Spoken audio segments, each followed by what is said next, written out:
Hi friends, welcome to Jisha's flavours. ഇന്ന് ഞാൻ ഉണ്ടാക്കുന്നത് ഒരു ഈവനിങ് സ്നാക്കാണ്.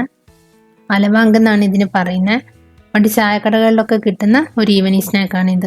ഗോതമ്പ് പൊടി വെച്ചിട്ടാണ് നമ്മൾ ഈ ഒരു സ്നാക്ക് തയ്യാറാക്കുന്നത്. അപ്പോൾ നമുക്കിത് എങ്ങനെയാണ് ഉണ്ടാക്കുന്നതെന്ന് നോക്കാം.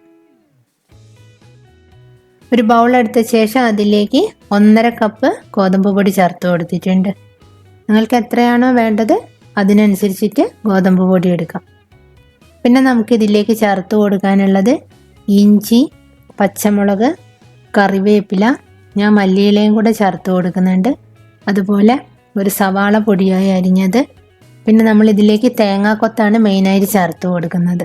അപ്പോൾ തേങ്ങ നമ്മൾ പായസത്തിലൊക്കെ ചേർക്കുന്ന പോലെ ചെറിയ ചെറിയ പീസായിട്ട് കട്ട് ചെയ്തതിന് ശേഷമാണ് ഇതിലേക്ക് ചേർത്ത് കൊടുക്കുന്നത്. അതുകൊണ്ട് തന്നെ ഇത് കഴിക്കുമ്പോൾ നമുക്ക് ആ തേങ്ങാക്കൊത്ത് കടിക്കാൻ കിട്ടും. അപ്പോൾ നല്ല ടേസ്റ്റാണ് കഴിക്കാനായിട്ട്.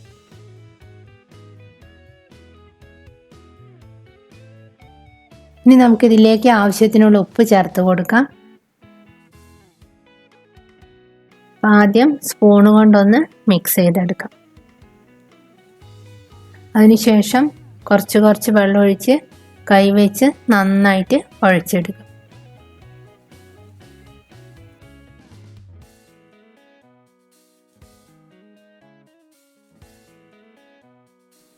മാവ് അധികം ലൂസാവാനും പാടില്ല, അധികം തിക്കാവാനും പാടില്ല. ഈ ഒരു കൺസിസ്റ്റൻസിയിലാണ് കുഴച്ചെടുക്കേണ്ടത്. ഇനി നമുക്കിത് ഫ്രൈ ചെയ്തെടുക്കാം. അപ്പം അതിന് വേണ്ടി സ്റ്റവ് കത്തിച്ച ശേഷം പാൻ വെച്ച് കൊടുത്തിട്ടുണ്ട്. അതിലേക്ക് ഓയിൽ ഒഴിച്ചു കൊടുക്കാം. ഓയിൽ നന്നായിട്ട് ചൂടായതിന് ശേഷം നമ്മളിത് പരത്തിയെടുക്കുമ്പോൾ കൈ ഒന്ന് നനച്ചിട്ട് വേണം പരത്തിയെടുക്കുക. ഇല്ലെങ്കിൽ ഇത് കൈവെള്ളയിൽ ഒട്ടിപ്പിടിക്കും. പ്രത്യേകിച്ച് ഗോതമ്പ് മാവായതുകൊണ്ട് തന്നെ പെട്ടെന്ന് ഒട്ടിപ്പിടിക്കും. അപ്പോൾ രണ്ട് കൈ ഒന്ന് നനച്ചതിന് ശേഷം കൈവെള്ളയിലിട്ടൊന്ന് പരത്തിയതിന് ശേഷമാണ് ഇട്ട് കൊടുക്കുന്നത്. അതല്ലെങ്കിൽ നിങ്ങളൊരു പ്ലാസ്റ്റിക് കവറിൽ കുറച്ച് എണ്ണ തടവിയതിന് ശേഷം അത് പരത്തിയതിന് ശേഷം ഇട്ട് കൊടുക്കാവുന്നതാണ്.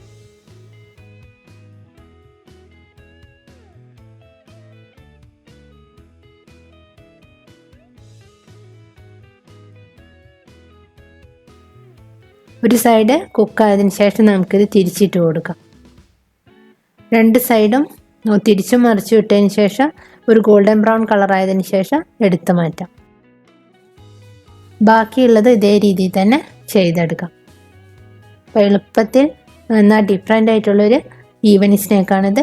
ഗോതമ്പ് പൊടി വെച്ചിട്ടാണ് ഞാൻ നേരത്തെ പറഞ്ഞതുപോലെ ഇത് ചെയ്യുന്നത്. നല്ല ടേസ്റ്റാണ്, ക്രിസ്പി ആയിട്ടാണ് ഉണ്ടാവുന്നത്. അപ്പോൾ എല്ലാവരും ഒന്ന് ഉണ്ടാക്കി നോക്കുക. മറ്റൊരു നല്ല റെസിപ്പിയുമായി അടുത്ത വീഡിയോ എടുക്കാം. Thank you.